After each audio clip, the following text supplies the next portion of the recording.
पूरे ट्राइडेंट परिवार, उसके हर सदस्य को, कर्मयोगीज को, सारथीज को, गुरु को और ब्रह्म सेवक को, उनके सब परिवार और हमारे जो बिजनेस पार्टनर्स हैं, हमारे कस्टमर हैं, हमारे सप्लायर्स हैं और हर इलाका निवासियों को नए साल की बहुत बहुत मुबारकबाद। और मैं ट्राइडेंट के हर सहयोगी को, हर परिवार के सदस्य को दिली धन्यवाद देना चाहता हूं। उन्होंने शुरू से ट्राइडेंट को बनाने में, इस ऑर्गेनाइजेशन को खड़ा करने में बहुत योगदान दिया, कड़ी मेहनत की। इसके लिए मैं आप सबका धन्यवादी हूँ।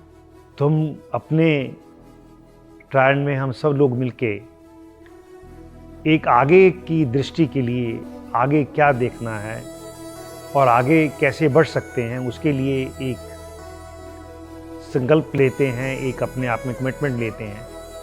मेरा मानना है कि ट्राइडेंट ने पिछले सालों में जो मैन्युफैक्चरिंग की, चाहे कैपेसिटी बिल्डिंग की बात थी, चाहे ग्लोबल साइज कैपेसिटी थी, चाहे एक अच्छी टेक्नोलॉजी थी, चाहे विश्व बाजार में अपनी एक पैंत बनानी थी, वो बनाई। जो आने वाला समय है, मैं उसे कठिन भी कह सकता हूँ, कठोर भी कह सकता हूँ और ये भी कह सकता हूँ उसमें चुनौतियाँ भी बहुत हैं और उसमें उपेक्षाएं भी बहुत हैं, उसमें अपॉर्चुनिटीज़ भी बहुत हैं। और सबसे जो ज़रूरी बात मैं आगे रखना चाहता हूँ, जिसमें हम शायद पिछले कुछ सालों में उतनी तेज़ी से आगे नहीं बढ़ सके जो हमें बढ़ना चाहिए था, digital transformation and artificial intelligence. मेरा मानना है और हम सबका ये मानना है कि हमें इस वर्ष ट्राइडेंट की जो टॉप लाइन है उसको कहीं ना कहीं 50% से ऊपर बढ़ाना है। और किस तरीके से ऑटोमेशन, टेक्नोलॉजी अपग्रेडेशन और जो भी डिजिटल ट्रांसफॉर्मेशंस हैं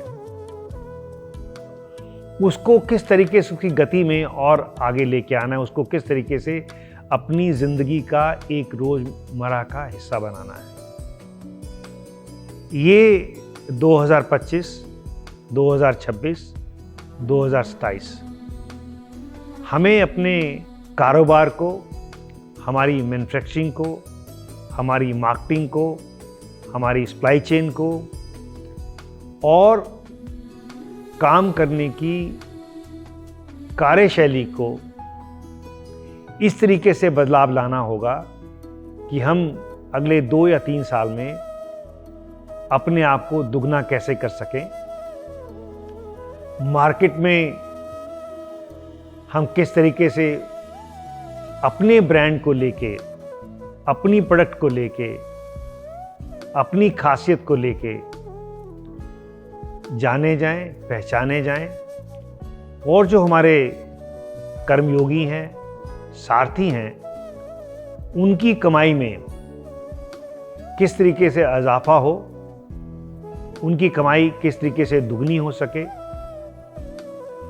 और उनकी जो शारीरिक मेहनत है, जिसे हम लेबर कहते हैं या फिजिकल वर्किंग कहते हैं, उसको किस तरीके से ऑटोमेट किया जा सके कि ताकि वो अपने शरीर पे अपना कष्ट ना लें, अपने दिमाग से, अपनी सोच से, अपनी कार्यशैली से काम कर सकें।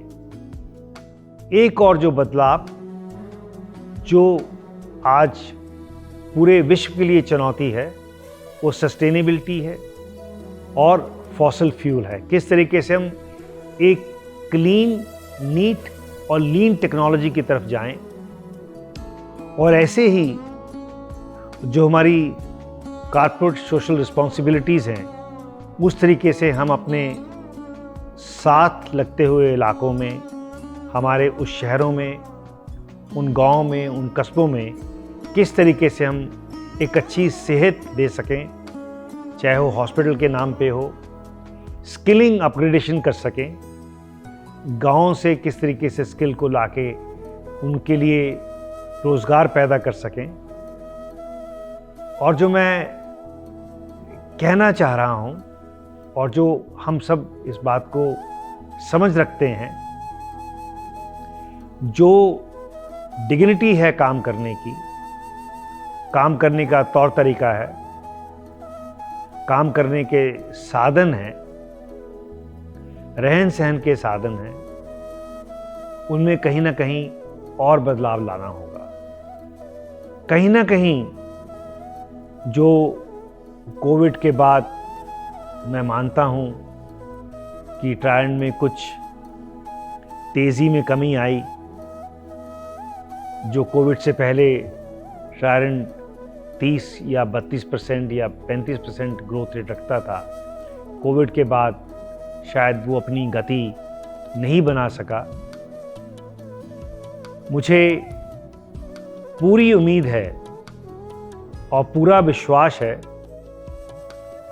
जिस तरीके से हमारे ब्रह्म सेवक, हमारे इंस्टीट्यूशन बिल्डर्स इस बदलाव के लिए एक्साइटेड हैं, एक नई ऊर्जा रखते हैं, नई एनर्जी रखते हैं, और जिस तरीके से उन्होंने एक विश्वास कायम किया है अपने मिडिल मैनेजमेंट के साथ, और जिस तरीके से वो कहीं ना कहीं जो दुनिया के बेस्ट टेक्नोलॉजी सप्लायर्स हैं, चाहे वो सस्टेनेबिलिटी में रहे हों, चाहे वो प्रोडक्टिविटी में रहे हों, चाहे स्पिनिंग में हैं, चाहे वो अलग अलग विषयों में हैं, उनके साथ जो अपना तालमेल कायम कर रहे हैं, तालमेल ला रहे हैं, उनके साथ मिलके इस साल के अंदर जो बदलाव हमें करने हैं, उसके लिए हमने अपने लक्ष्य और हमने अपने